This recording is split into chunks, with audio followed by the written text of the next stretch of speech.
Good morning, everyone. I hope you're well. I'm welcoming you to the Talkwards.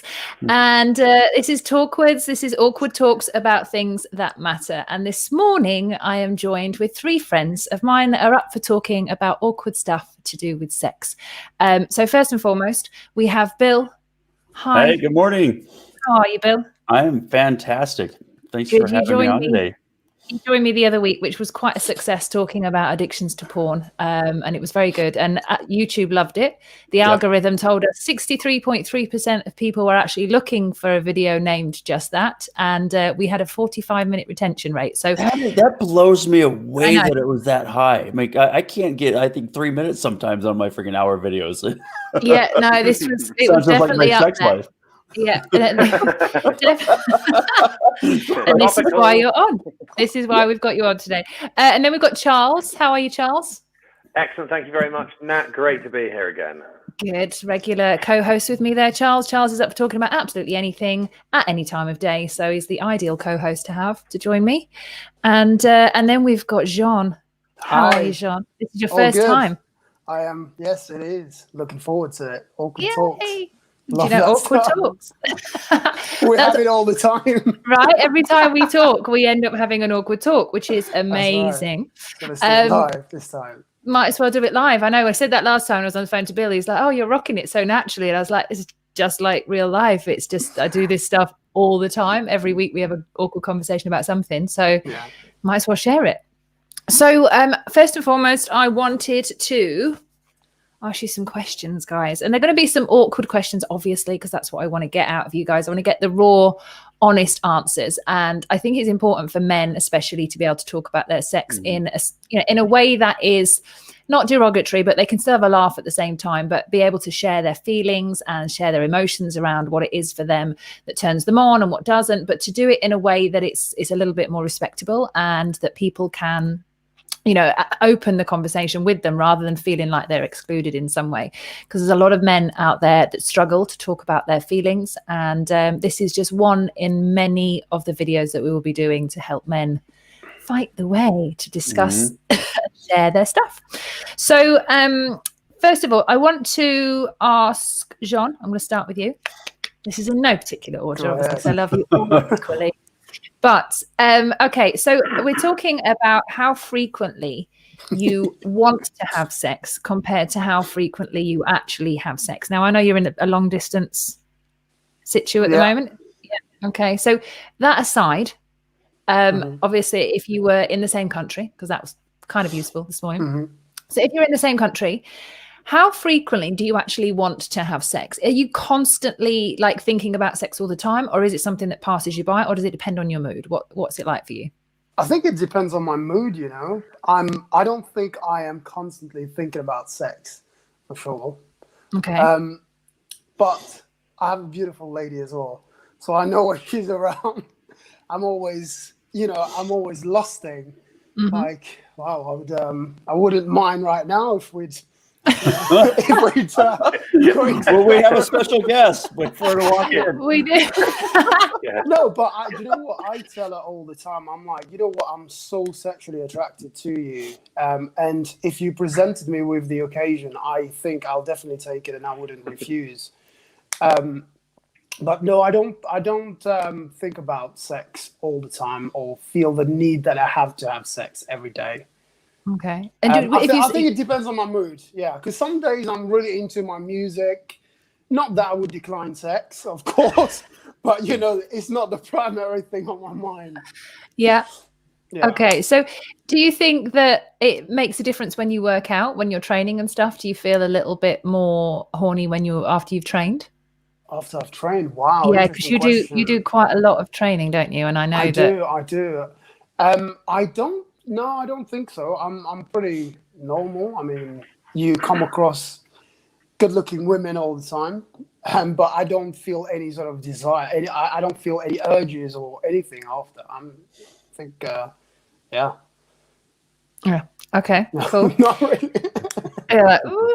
Charles, over to you. Same question. Yeah, well, that's very interesting because adversely, well, after I've worked out, which happens probably once a month, yeah, I do feel a little bit more charged. Obviously, I'm in the specific situation of having a 6-month-old baby, so my body clock, general energy levels and stuff dictate that just not necessarily as up for it as often.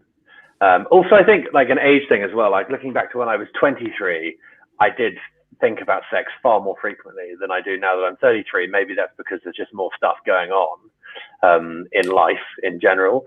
But yeah, right now specifically, it's sort of, you know, finding the time and also having to develop that intimacy and bring that into the equation, because it's far less likely at the moment that it's going to be a, oh my god, let's rip each other's clothes off kind of scenario. You know, you got to sort of ease into it a bit more, mainly because I'm tired and Flo's absolutely exhausted. Yeah, a baby in the mix does obviously change things somewhat, and he's a lovely baby, worth the wait. But yeah, and I guess, and I do feel, I will add that also when I look at him, I'm like, wow, he's such a gorgeous little baby, and like, you know, he was made through making love, and that adversely makes me think, oh, maybe I want to make love again. Because, you know, if that's the product, like, it can only be a good thing, right? Wait till he's 6 or 7. Yeah, right. No. yeah, Best contraception ever. Yeah. I'll wait till he's 6 and 7 and decide if I actually want one or not. So yeah, I'm still waiting. That's the best contraception. Other people's children. So Bill, question for you. Obviously, same question. What is it like for you? Yeah, well, first of all, OPC, other people's children. I think that's the best contraception I ever had. For me, I'm probably going to be way on the other end of the spectrum here. Is, you know, I'm going to be 49 next month, and with my history of porn and sex addiction that I had, I've had enough sex in my lifetime to cover many lifetimes, and I've had just wild, crazy, just anything that you can imagine. And now I got engaged earlier this year, and I have an amazing, beautiful fiance. She's actually much younger than I am. She's 18, 19 years younger than I am. And so one would think that I would just be, you know, fired up in charge and ready to go at any point in time. But I would probably be more like typical women would be on this side, where I do enjoy it, but it is so far down on the priority list for me. She definitely enjoys it probably more frequently, but both her and I have launched new companies and we're so busy. And I really enjoy the intimacy, the being with her, the conversations, and every little moment with her. And sometimes sex isn't as important. Certainly enjoy it every time we can, but it like Charles said, it's not like when I was in my 20s. It just seems like the priority list around it has certainly changed. I like that. That's a very honest answer. Thank you. Yeah. Bill. That's why I get you on, for all the slightly older perspective. Yeah. And thank you for adding slightly on that. Slightly. We don't mention age on this show. I'm 26 for life. I have no idea how old Charles is because I've never asked. And Jean, I just pretend that you're always going to be younger than me, but that's fine. We don't need to know. We don't need to know numbers. That's good. I'll know that moving forward. Okay, so the next question I want to ask you. So have you ever had sex and you didn't actually want to have sex? Has there been a time where you didn't actually feel up for it and you just kind of went on with it anyway? Charles, we'll start with you. Yeah, definitely. I think sometimes, most likely, like I'm not a nighttime person. I'm a morning person, so I could wake up at like 6:30 and jump out of bed. And sometimes, you know, it's like the end of a long day, and I'm lying in bed, I'm exhausted, and you know, Flo or, you know, historical partners will want to have sex, and I feel sort of like I kind of want to do it out of duty rather than out of arousal. But it doesn't mean to say when I get into it that I don't, you know, that I'm not then in the zone, but it's, you know, just like it's sort of, you know, jump starting the car.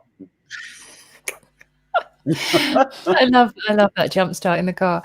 And have you ever done it where you didn't really want to, and then they've kind of felt that you didn't really want to as well? Has that ever come up? Like the that's an awkward one. I mean, I could definitely feel that from you know, having worked both ways in a relationship. I'm a relationship kind of guy. Like, you know, I've obviously had one night stands, but I've been in long-term relationships, and there's definitely been moments in a relationship where I think both me and my partner at different occasions have been having sex for for the sake of having sex, and sort of feeling that the vibe wasn't really there sort of halfway through, and it's quite a sort of deflating experience.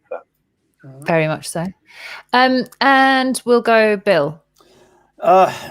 Yeah, it's. I mean, I think I always enjoy it when we get going. Obviously, when I was younger, I think it was much more so. I know my fiance and I. It's always kind of an agreement that we never turn each other down.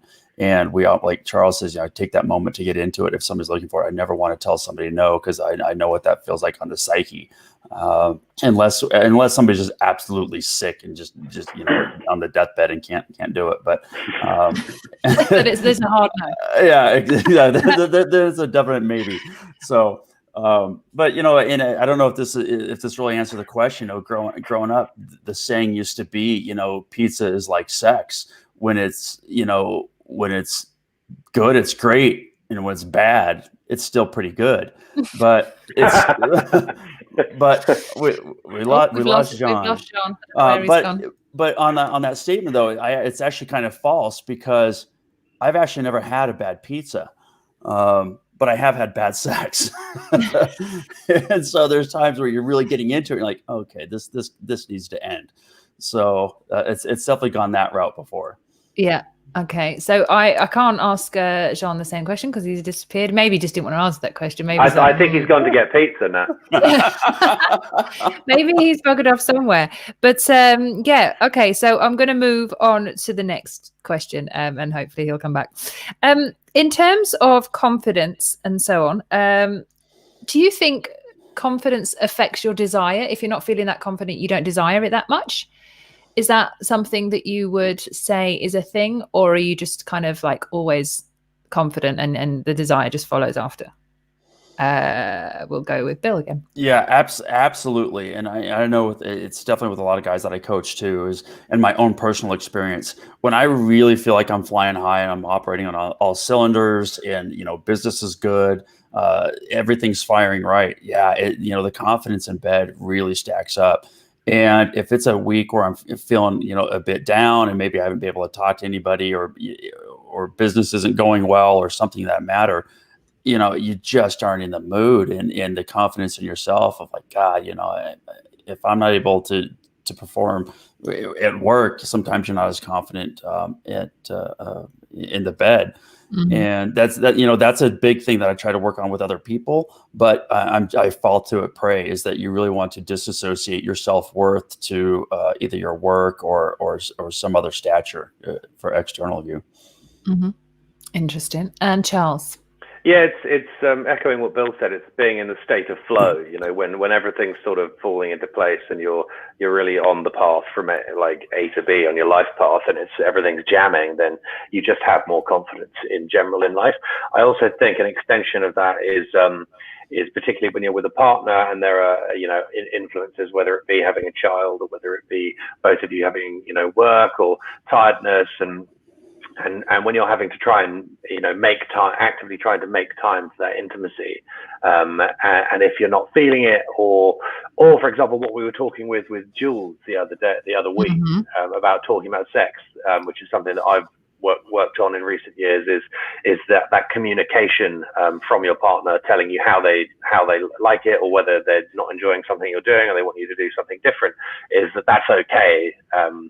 To have that conversation, and it's actually very healthy. Whereas for a lot of guys, that can knock your confidence, because you're supposed to know what to do, and you're supposed to know how to make your partner feel right, but because you're tired, or you're stressed, or whatever, your mind's not in the zone 100%, and that from the previous time can knock your confidence for the next time, and something you have to really focus on to keep in check. Yeah, it's interesting. Oh, no, good. It really does play. And that was part of my life in the past, is there would be so much paranoia that would build up for performance, that in my heyday, there's many times where I would get erectile dysfunction out of it because I was so worried about not being able to orgasm, and then the girl would maybe be upset about that all of a sudden I would not be able to even perform. So the confidence from either a previous time or in that moment or that headspace, if you really get stuck in that's pretty big. And I wanted to mention the conversation that we had last time, and if you would touch on it, I forgot the acronym for it, but it was the BSDM. RDBSM. So R stands for, so what you would do is basically set the setting first with your partner or whoever it is you're going to sleep with. It doesn't necessarily have to be your partner, but just to make yourselves feel more comfortable, you can use this acronym, which is R, which stands for relationships. So you discuss what your relationships are. Are you single? Are you in an open relationship? What's the situation? Then you discuss what you desire. So what you desire from this moment with each other, then your boundaries, your hard limits. It might be, I've got a hard limit, I don't want anal, or I don't want to use, condom, or I do want to use a condom, or whatever it is. And then your next one is your sexual health, which is all about whether you need to use a condom, when was your last check, what were your last results, when was the last time you had an STD. Putting all of those in, out there, it makes people feel actually a lot more comfortable because you're just bearing all and you're getting intimate in that process. And then the last one is M. So you then say what this experience means for you. So you actually can connect at the end and really go into that meaning. And it's quite a useful way. And I did it myself last week and I really enjoyed it. It just changed the game completely on how my body was responding. And I felt personally like it was very useful. So I know you've said you're going to mention that to your clients as well, Bill, and use that moving forward. Have you tried it? I've personally, I've written it down for myself, and my fiance and I are going to go over that. And it was one thing after going through it that I wrote down, which I look forward to having a conversation with her on it, is the one that we haven't discussed, but which is awkward for me, is many times, we've got the doors open in the house, which that's somewhat irrelevant, but our dogs are in the room.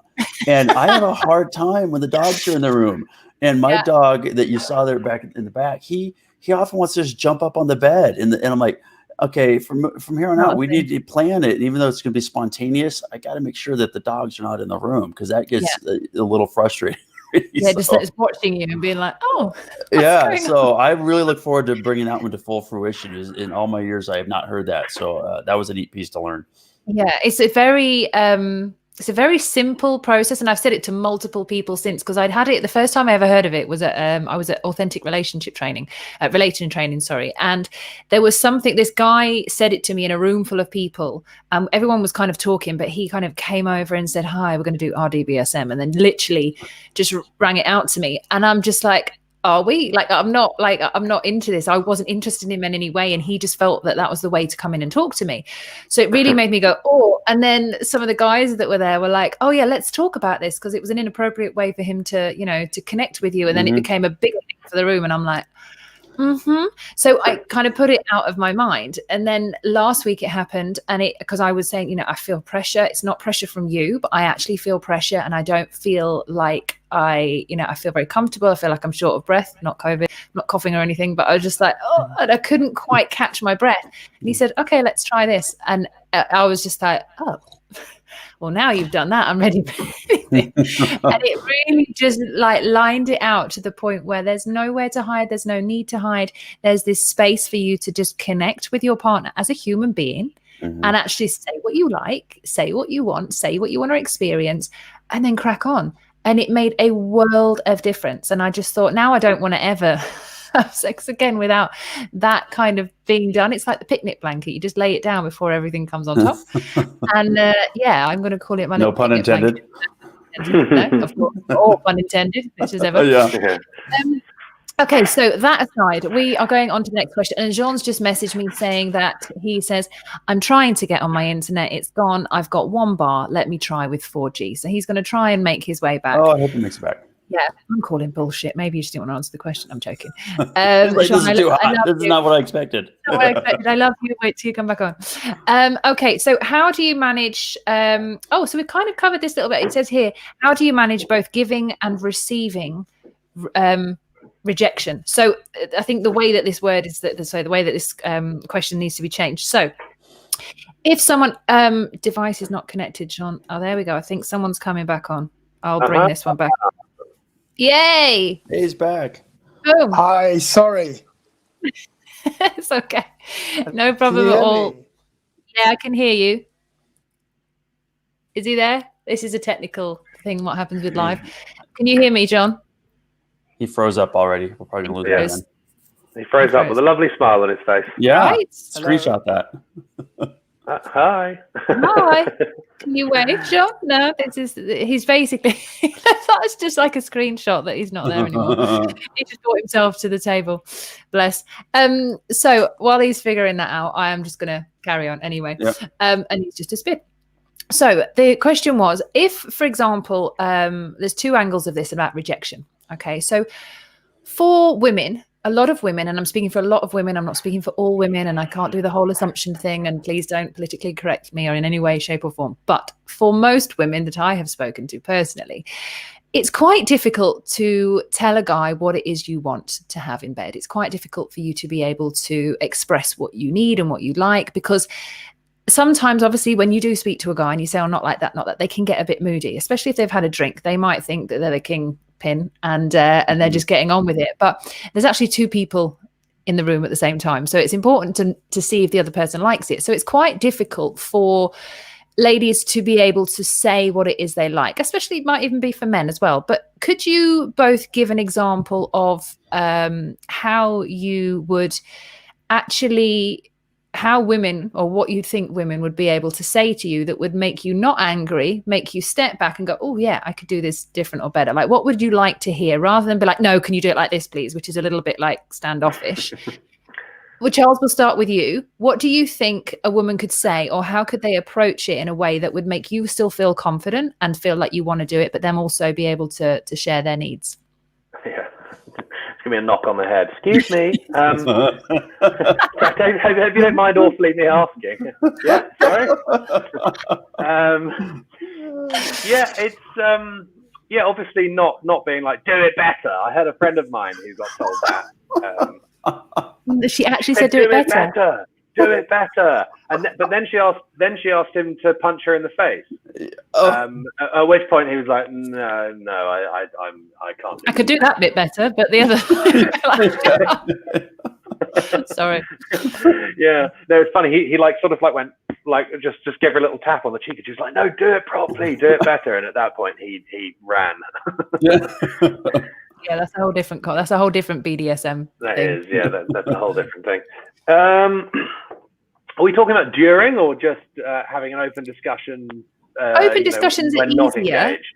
Open discussions are easier, obviously, because you're not in the moment. I'm thinking about when you're actually in the moment and you actually want them maybe to do it a little bit differently, or like, how do you say what would be okay? What would make you still feel confident? I mean, I think that's my shit to get over more than it is how she requests. I think that's the guys, speaking for myself and guys that I've spoken to about this sort of thing, is that's something that in your head that you need to get over, because you may think you're the kingpin, or that you've spent your formative years displaying sexual prowess and being the alpha male or whatever, and having to get over the fact that actually maybe you're not doing it in the best way possible, because it's the trigger within yourself that's the problem. And obviously, if she gets really angry at you, it could be quite often. You could be like, well, I don't think this is the right way to communicate. But no, I think just simple, just a simple request. Okay. Just a simple request. Do you think a light and well-mannered way? Do you think it's something where they would need to stop you and say, like, I'd like it, I'd prefer it like this? Or if they actually just kind of moved your hand gently or whatever it was, would you take more of a verbal communication or a physical, like moving to the particular area? I mean, I suppose I've experienced both. I think the sort of the hard stop and be like, no, let's sit up and talk about this. That would probably definitely be a thing that would be quite difficult to get over in terms of arousal reversal. But yeah, a little move of the hand, or left a bit. I don't think there's anything up and away. I don't think there's anything. Yeah, I think that's fine. I'm open to that. Yeah. Okay. And Bill, what about you? Yeah, you know, I'm definitely more of the nonverbal communication during sex. I'm not a big fan of somebody that's extremely verbal, and especially the ones like harder, harder. It's like, Jesus, I'm going as hard as I can already. So then it's like then it gets inside your head. It's like I can't go any harder, and so you can put it. So you know, the nonverbal, like, you know, I don't know, maybe shoot me a text in the middle of it. I guess I don't know, but I think more to your stance is really just move your hand. Moaning, being less responsive if there's something that you're not liking. Obviously, if it's something that you're uncomfortable with, yeah, stop that shit immediately. But um, moan more where areas that you like it. Move your hands, move the body. Feel free to grab the guy and pull him in different directions a little bit. And I guess nudge is the word I like to use. But I like it done non-verbally, but definitely a little bit. Yeah, I like that. You know, a little bit more, or you know, that's fantastic. Or God, I like that. I really like this. You know, little small communications in between is kind of how I enjoy it. Yeah, I think it's better to say more positive corrections than it is to say you're not doing it right. Move, or like, you know, out the way. Let me show you. It's like that doesn't work for anyone. Yeah. Can you ask your friend to leave, please? Jesus. Yeah, I recall. I actually remember when I was like 19, being asked at mid flow, is that all you've got? I think it was like a no. Fortunately, Nat, it wasn't even close to what I had. So we deployed the big guns. But you know, had it been all I had, that would have been absolutely crushing. Yeah. It is. I think that to be able to be more positive and actually say, yeah, I like that. Yeah, keep going in that direction, doing that. That's encouraging. Whereas anything else is kind of defining that you're just doing it wrong, which I think is. So I think women have a lot to, you know, we've got a lot of responsibility in this area. And you know, one of the things that I am strongly looking into doing more videos about, and it's this, the saying no part, the boundaries part, which we've got a lot of these videos coming up in November for the month. We're going to be talking about permission denied, boundaries, what it actually means, all that kind of stuff. But one of the big things for women is that because we don't want to hurt a guy's feelings, or we don't feel confident necessarily to say no when we don't want it, or we do like it in a certain way, we don't say anything at all. So we can come away from that experience feeling not connected, and they might have had the best orgasm of their, you know, entire week, and you're like, okay, cool, with no feelings at all. And it was like when I got trolled on YouTube, my first ever YouTube channel years ago. I did a video about one of the big things that men need to remember is when they say, oh, some women don't want sex, or, you know, why don't women want sex all the time? For a lot of the times, women don't have great sex, and they don't have joyful periods, and they can't necessarily connect in the way that men can. They don't get turned on in the same way. So it's not always, you know, the fact that they've had an orgasm and it's like, yay, it was great, and I'll go for the next one. A lot of them have sex without an orgasm. So it's a bit like if a guy goes into a restaurant and he has a really good meal, he's going to go back. If he goes into a shit restaurant, he's not going to go back to that restaurant all the time. He's not going to keep wanting to go there because it didn't deliver. And this is one of the kind of the best analogy that I can give. But it's the same for women. It's not that men are terrible in bed. It's just a lot of women don't know what they want. A lot of women haven't had the balls, not the balls, that was the wrong word. A lot of women haven't had the You're right, they don't. Oh my God, I do need to change how I talk sometimes. Now I'm doing these videos, I'm like, I really need to change my language. That's the problem. They don't have balls. They don't have balls. But they actually need to have the confidence to be able to speak up and actually say what they like and what they don't. But when they don't know what that is, they just stay quiet. And that in itself, or they can act. You know, I think I've definitely won awards for some of the most amazing orgasms that you've never had. And I basically have like blagged my way through it because I didn't want to appear to have not had a good time. And now I can be like, that's definitely something I would never do again. But in my past, I know I'm not the only person that's faked an orgasm. And that is misleading for guys because that can give them confidence when they really need encouragement in another direction. So for women to lie at that moment is quite a large responsibility for us to speak up and share that. So if a group of women, so say, I don't know how many people you've slept with, and I won't ask you that question because it's irrelevant. And also you'll probably ask me and I don't know the answer. But I've got no idea, don't care. But the idea is, if you look back over all the women that you've connected with, would you say, how kind of often would you say that maybe they could have faked an orgasm with you? Because this is quite a raw question. This is like asking you to be quite honest with your performance. 0. You reckon 0? No. I'm gonna like, okay. If it's directed to me, there's absolutely. I mean, I'm sure there's just been countless and countless, but I would say my younger days it probably didn't matter because I was more interested. I shouldn't say that. I mean, I was always a giver and wanted to make sure that they enjoyed it, and I wasn't always worried about myself. And I have faked numerous orgasms myself as a guy. Women don't know that guys can do that, and whether they know and didn't say anything, I have no idea. But there's many times where that's why I was always anxious to make sure I used a condom because I never was able to have the ability to orgasm through sex, and it was always through masturbation. So I would always make sure I'd use an orgasm or use a condom, and so I could fake that orgasm. And it's the same thing. Some of the ways I faked, it's probably pretty amusing. I wish I could have filmed it, but it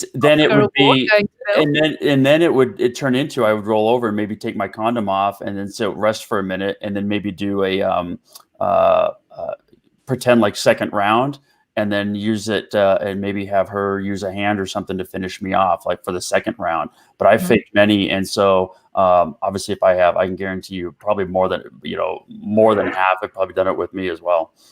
Wow. Okay. And did you ever get confirmation from any of them that they had, or has there ever been a moment where you're like, did you just fake that, or you've caught them in? No, again, there's times it's like, gosh, wow. I mean, that's unfortunate if that was an orgasm. It's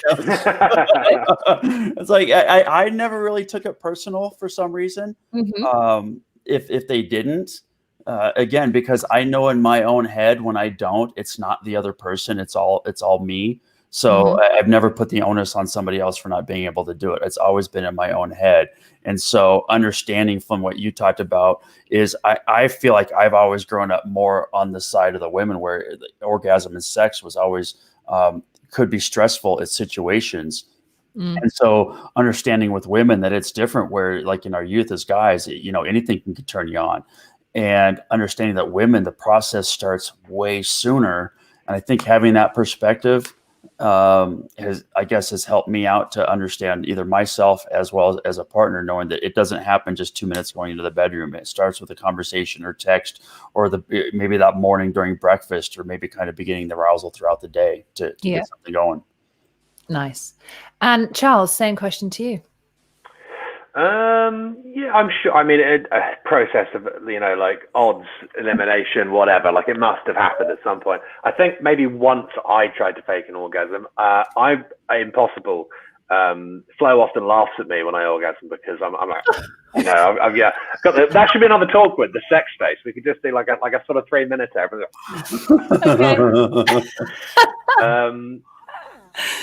It's I mean, I've no doubt, like you, Bill, I think I was concerned with giving when I was younger, not necessarily because I always wanted the other person to have a cum, cool. Have a good time. If you had a good cum today. Yeah, get a good cum. Is that good cum? Never mind, I won't say that. Yeah. Oh my god, I love these. That's an icebreaker, isn't it? That's an icebreaker. Was that a good cum? You always want them to have a good time, but I think when you're going to try and keep this going, when you're younger, you want them to have a good time, but that also is secondary to the fact that you want to perform in a way that's so blisteringly great that you want the word to spread about your prowess. It's certainly as a teenager, absolutely. And so maybe some of the time you're not even paying that close attention. You're sort of just like, in the zone, especially when you've had a load of drinks or drugs, which the vast majority of those sexual experiences happened whilst under the influence with the one night standers. And then, the long-term girlfriends obviously is different. But yeah, I couldn't put a pin on any specific time when I felt a girl had faked orgasm. Okay. But I'm sure that it did happen. And Jean, you're now back on the call. I don't know if you can actually hear me. There you go. Leave the phone just the way you've got it now. It's perfect. I can hear you. Just a little sound Can you all test. hear me? Sorry about Yes. that, by the way. It's okay. You can chuck yourself out when you don't want to answer questions. It's fine. We won't judge you. Yeah, we're on to you. We know what you're doing. I'm WhatsApping him going, where are you gone? And but no, so this question is a little bit awkward, obviously, because it's the Talkwards. And by the way, if anybody has just joined us, you are watching the Talkwards, and this is the new radio YouTube / concept for I Am Sound, and it's awkward talks about things that matter, really vulnerable stuff, because that's the fun stuff. And I've been joined this morning with Bill, Charles, and Jean, partially Jean, who keeps ducking out at awkward questions. But now he's back in for the most awkward question. So think back over your long history of your sexual history, and I'd like you to think, really, be quite honest. Mhm. How many people do you think might have faked an orgasm with you? Wow. Yeah, told you it was awkward. That's a good question. Oh, don't tell me he's cut out. Oh, he's done it again. He's done it Are you again. still there? I'm sorry. Can you hear me? We can hear you. Don't touch anything. Just answer the bloody Someone question. told me. Of course they did. Look, Probably your girlfriend I being like, don't know. answer that question. I'm very sure there's been a few, not that sounds so selfish, but when I've had quite a few one night stands. And when I when I do have them, I feel that although I'm trying to please the other person, but you're also trying to finish off, I guess. So I don't really pay attention. But do you know what? I don't know. Love the honesty. I'm very sure that there's been quite a few thinking, what about me? Are you just going to finish off and, not wait for me to do that too? I like that. So, okay. So if now, imagine that you've said this now, and now you think, right, I know you've got a girlfriend. So obviously we'll think like this. So your performance, shall we say, before it has been quite geared to you getting off. So it's been more self-focused. Yeah. I'm not going to say selfish because that's the wrong word. We all want to come first sometimes. So if that is the focus, or has been the focus in the past, what do you think you could do? Because I know you don't know all of this stuff yet because you've not gone down this path, but what do you think, just as a normal guy, that you could do to improve on your sexual connection with your girlfriend, so you make sure that she either comes at the same time or that she definitely has a positive experience when she's leaving it with you? What do you think you could do? What do you think you haven't done in the past that you could now apply to your sexual routine? I think, perhaps invest more time into, or more thinking into, pleasuring that person. Don't get me wrong, not that I don't do that. My ultimate aim is to make sure that we both, have a good time. And especially being, I don't know, for me, being a male, I feel, I need to make sure I please that person I'm sleeping with, make sure they had a good time with me, so that perhaps they think about it when, once we're finished. But, I think there's a need to really think that there's not only you in that connection, and to make sure, you please that person how they want to be pleased. And if that means, having these sometimes maybe awkward conversation with them, saying, hey, what, fancy your tickles, or what is it that would turn you on? Or what's your fantasy? What do you want me to do to you? Of course, some stuff might be out of your boundaries and you might not fancy doing that. But, if you are with somebody, in a long-term relationship, sometimes you need to sort of go out of your way to satisfy that person. Make sure, you meet their needs sexually. And although with a one-night stand, it's a one-night stand, but perhaps being more conscious of, making sure that other person is also, being satisfied, I guess. Okay. Yeah. Bill, have you got any comments on that? Because you look like your face.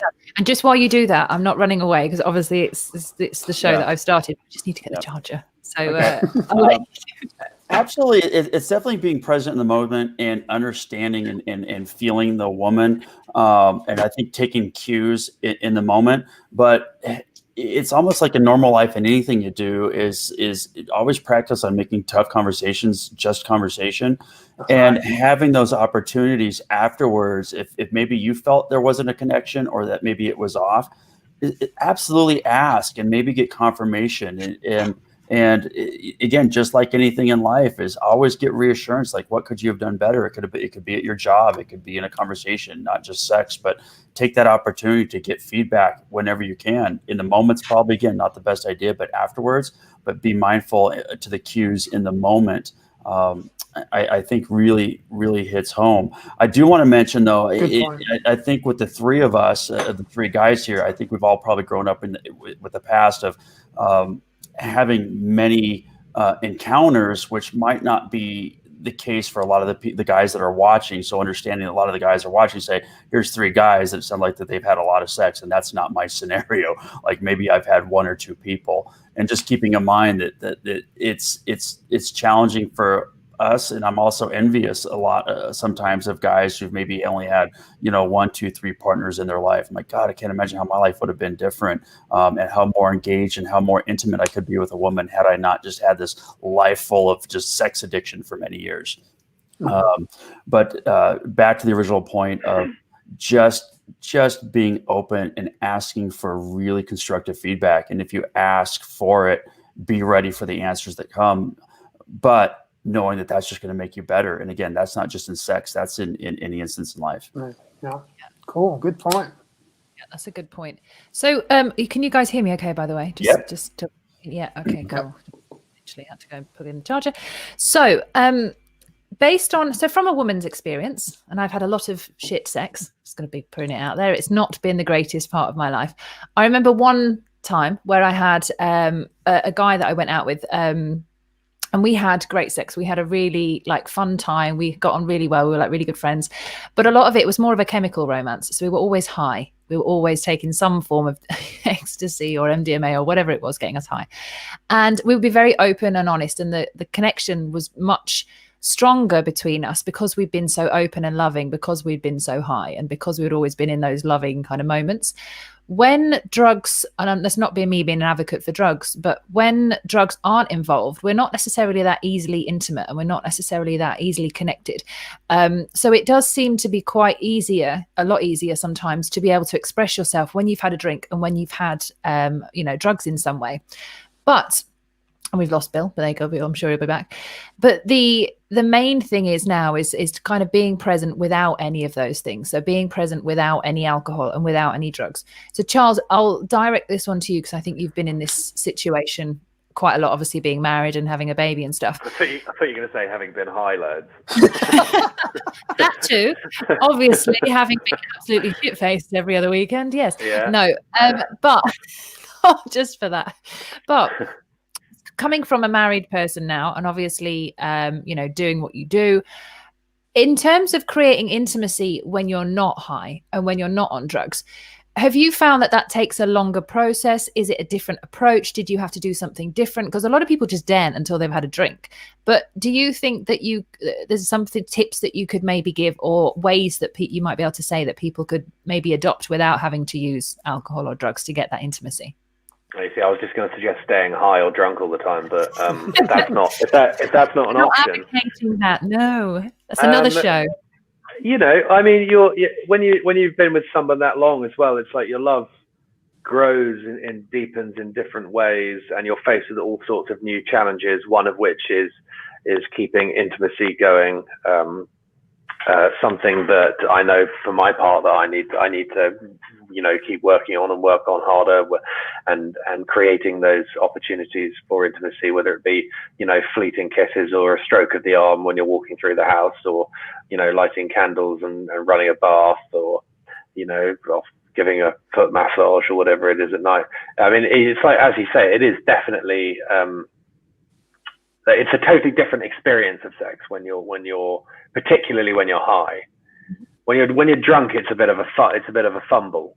But when you're, and it can be if you're particularly drunk and you're not very present in or conscientious. But when you're high, and specifically when you're high on things such as MDMA, ecstasy, psilocybin, LSD, you're extremely aware and conscious of your own body, their body, the sort of the sacred connection between all things, and love. You're sort of becoming love, and everything's turned up to 11, and all of your daily stuff, all the things in your head, all your thoughts are just sort of melting away because do I sound like I'm advocating here?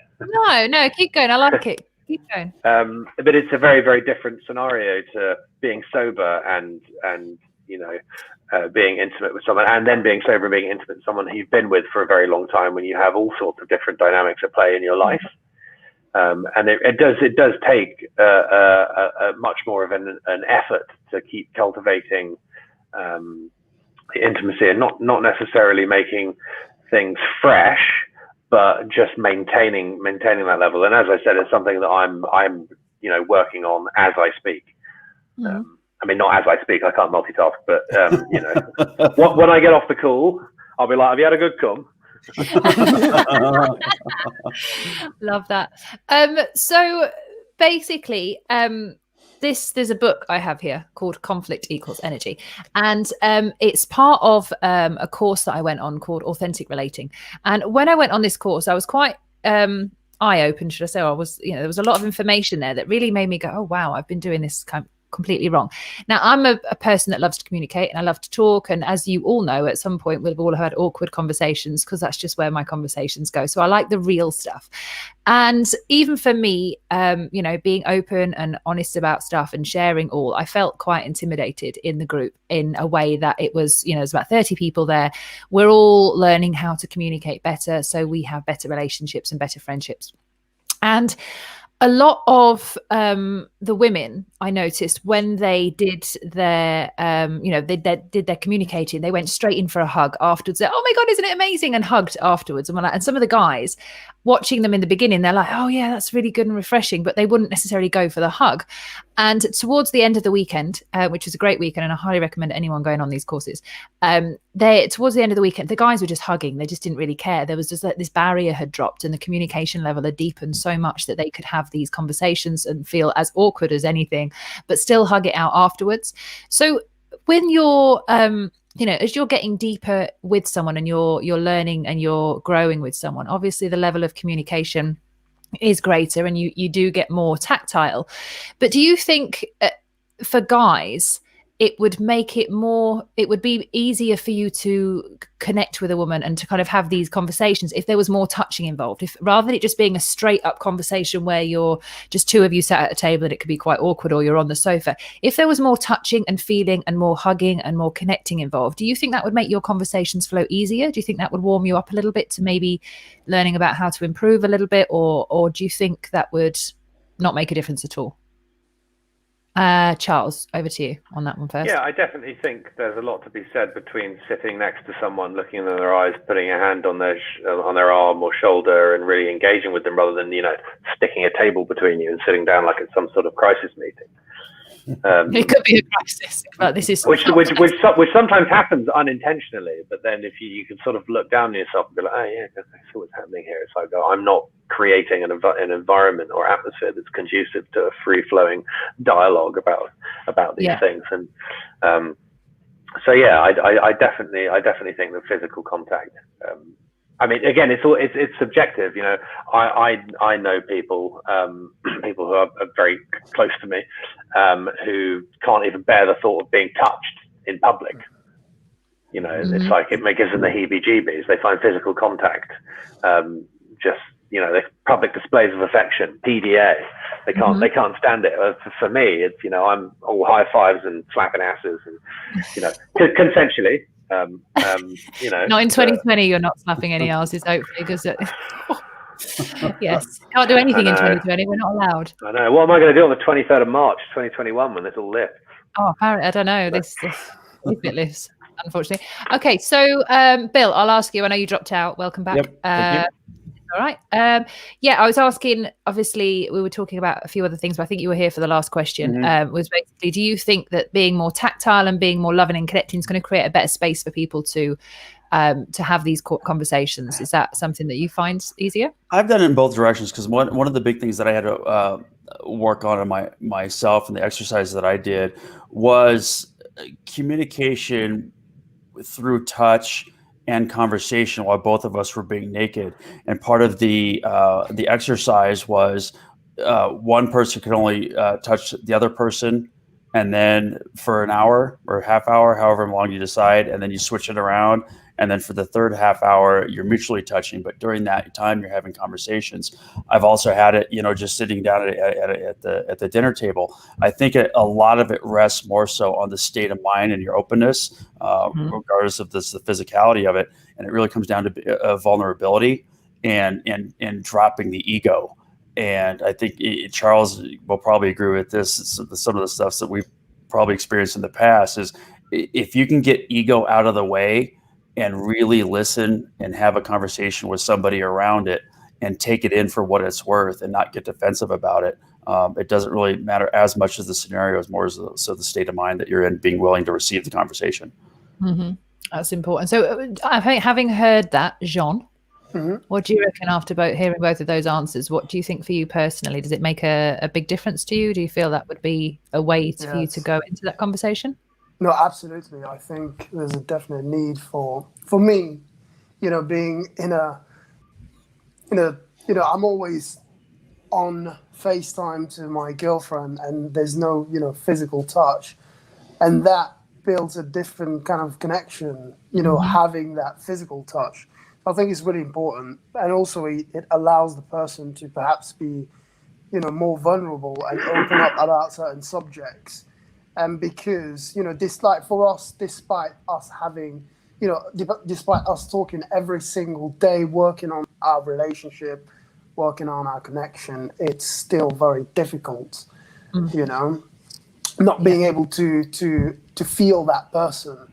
It's a different kind of connection, I'd say. The dynamics of, of our relationship changes when we're together. Of course, and I haven't seen her for quite a while now, so it's different. It's very tough to have certain conversations sometimes, so I think physical touch is definitely something important and something that perhaps one needs to practice as well. Just literally. Being in front of someone is one thing, but making sure touching them, whatever conversation you're having, just like you said, Bill, drop your ego. Sometimes just it's a form of reassurance as well, just by touching somebody, letting them know that you're physically here, you feel them, I can hear you, you're sympathizing with them. Yeah. So that's my take on it.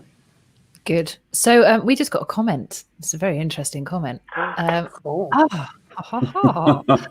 Very interesting comment. Slightly disturbed, but so I'm not going to mention the name of the comment because I think someone's just dropped off. But they said, "You people need more porn and more spanking. Quite simple. No drugs or instructions required. Enjoy."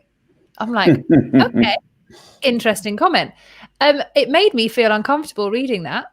And thinking, why do I need more porn? Why do I need more spanking? Quite simple. And no drugs or instructions, which is a very specific thing. How do you guys feel about that comment, Charles? What does that make you feel? I don't think I need more porn, just from a personal thing. I've cut back porn dramatically.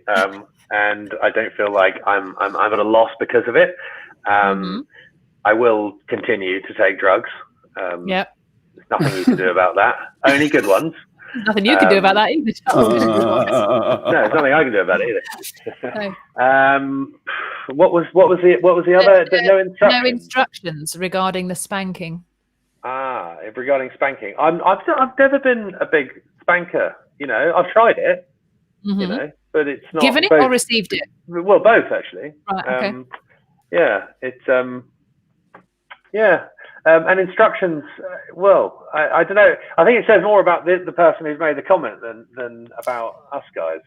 Yeah, very true. But I'm just That's asking. that's my insight. Yeah, no, okay. Jean, before we come back, because I know, Bill, you'll have a lot to say about this comment, so I'm going to make you last before we leave. Jean, how does it make you feel hearing that, and what do you... Sorry, what was the comment again? The comment was, Can you repeat that? people need more porn and more spankings. Quite simple. No drugs, no instructions required. Enjoy. I don't think so. I disagree. I mean, I don't need any more porn. Do you know what? At some point, I was addicted to porn. I felt that I needed to watch it every day just to get some sort of temporary happiness through ejaculation. But over time, it's not good for your mental. And being in a long distance relationship, that really, I don't know, for me, that didn't make me feel good whatsoever. Even if I were to watch a video of even us having sex, over time, it's just not, you get bored of it. And that can create a detachment from that person. And for me, that's for me. And if I go and fantasize about all these women out there on, these porn websites, it creates a detachment for me. And I've experienced where I don't feel sexually connected to that person. And so I reduced the amount of porn and masturbation that I was doing. And that really helped. It sort of grounded me, brought me back. So I don't feel I need any porn. And with regards to drugs, I've rarely taken drugs and have had sex in the past. Although after listening to Charles, I might want to try it. Charles, I think I'm pretty open. we're going to have to put disclaimers on this now whenever we got Charles. Yeah, well, because this is going to be out on YouTube, isn't it? This isn't. It's live. It's live on YouTube now. Is this entrapment? Are you working for the feds now? What's going on? Just to clarify, I've never taken drugs in order to have sex. I've just been on drugs and then had sex. And then had great sex, yeah. Do you know what? I haven't had a good experience actually doing that. I remember I think I was in Croatia a couple of years ago when I took like MDMA or something and tried to have sex, and it didn't work out with me. I couldn't get hard. just got happy instead. I was like, oh, that's a shame. Sorry, let's carry on tomorrow. I love the honesty. This is why we've got you on, John, for the honesty. So we've got just under 4 minutes left, but Bill, go for it. What is your reaction to you need more porn, more spanking? Quite simple, no drugs, no instructions required. Yeah, Charles hit it on the head. I think it says a lot more about the person who said that. I would much love to have a conversation with that person offline and say why they think that, why we would need that. And I get this a lot, especially on Instagram when I start posting things. I get trolls beyond belief.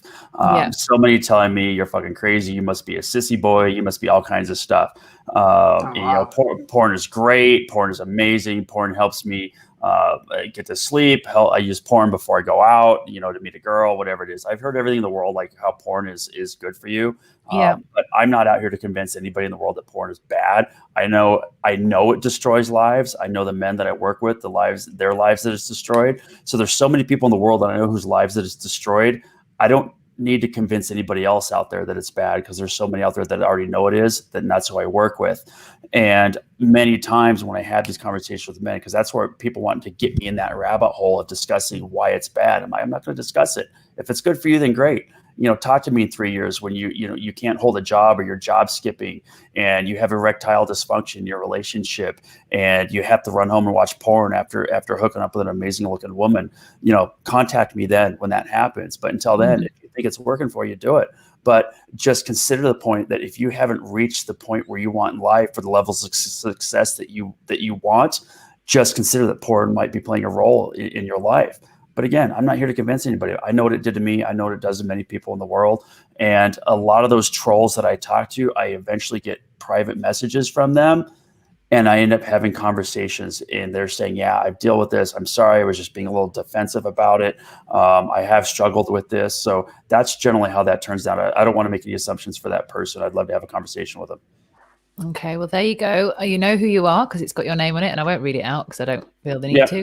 But, this has been a great conversation this morning. I've loved having you guys on board talking about all your awkwardness and sharing your vulnerabilities, because I think this is what people need to see. And it's, this year is completely screwed in many ways, and any kind of realness or any kind of vulnerability and sharing, I think, is going to do well.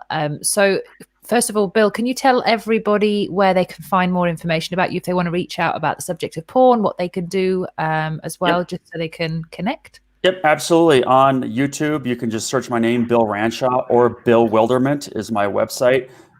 Bill Wilderment, BILLWILDERMENT.org. And those are probably the best ways to reach out to me. Instagram is nofapdoyen. I won't get into that, but just search my name. That's the best way. Yeah, I Googled you the other day, so you can find everything. If Bill Wilderment, it's there. Sean, have you got any messages for anyone you want to share? Anything you want to say to anyone that's listening or is going to be listening in the future before you depart? Do you know what? I'm not too sure. I don't have anything. Just if you feel that, you know, porn is for you, then go ahead. My own experience is that there's a bad side effect to it. You know, it can create detachment. That's from my personal experience. But if it helps you to get aroused, if you need it, then do what you got to do. But remember, it's for me, it's a bit of a fantasy, and it's not really real. True. Thank you. And Charles. Yeah, I'd go watch one of Louis Theroux's Weird Weekends, the porn episode Then and Now, the recent one. That's enough to sort of dissuade you that, or persuade you rather, that your habit may not be the healthiest thing. Mm-hmm. But no, go for a run instead. Yeah. Just every time you have an urge to do that, I don't know, go for a run, eat a hobnob, whatever. And also just to add to that, I think if you have the urges to watch porn or masturbate all the time, try to have self-control. That really helps you to become more disciplined as well, and that can have an effect in other things in your life. Just to discipline yourself by not watching porn if you feel the urge to. Yeah, that helps. And it's very often as well. It's like the urge for smokers out there. It's like the urge to have a cigarette, the urge to watch porn. Generally, if you look at that urge not as something you have to battle, but something you just sit and you observe the urge, lift up above it, the third person, and watch the thought, much like meditation teaches us. Often the thought will just disappear and subside, and within a minute or two, you'll be thinking about something entirely different. Mm-hmm. Yeah. I think it's important to know that, addictions to porn, not everybody might feel like they want to talk about it or that they are in some way, but it's the urge is the same for, your big fat slice of cake in the fridge as it is for watching porn. The urge comes and it goes. It's never always a standing state. If you just sit back and you watch it and you can see what it is, you can really learn a lot about yourself. And that's speaking from myself, also going through having a porn addiction when I gave up drugs and alcohol and sex, which I thought would be easy, which it wasn't. But there are really good documentaries on TED as well, so you can go and watch one that is Why I'm No Longer Watching Porn. That's a really good TED talk for you to watch.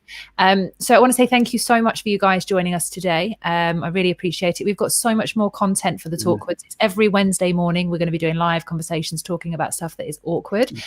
We are not on social media, which is, there you go, not on social media. And basically the reason why is I didn't want it for my mental health, and I didn't want to create a business that had social media either. So we are on YouTube, but that's the only place you can find us, or you can download our app in the App Store. And if you do want to check out what we've got going on the radio as well, we've got the whole radio project, which is iamsoundacademy.com, so you can go and check that out. And if you like what you've heard today, please go ahead and subscribe, because we need to build our subscribers up, because that would be nice. So if you haven't done it already, go in and subscribe and like the video and share it with anyone that you think might need to hear what we've been talking about today. That would be really useful. Guys, stay on the line, but to everyone else, thank you so much, and we will see you all next week, next Wednesday morning, for more of the same random content. Ciao for now.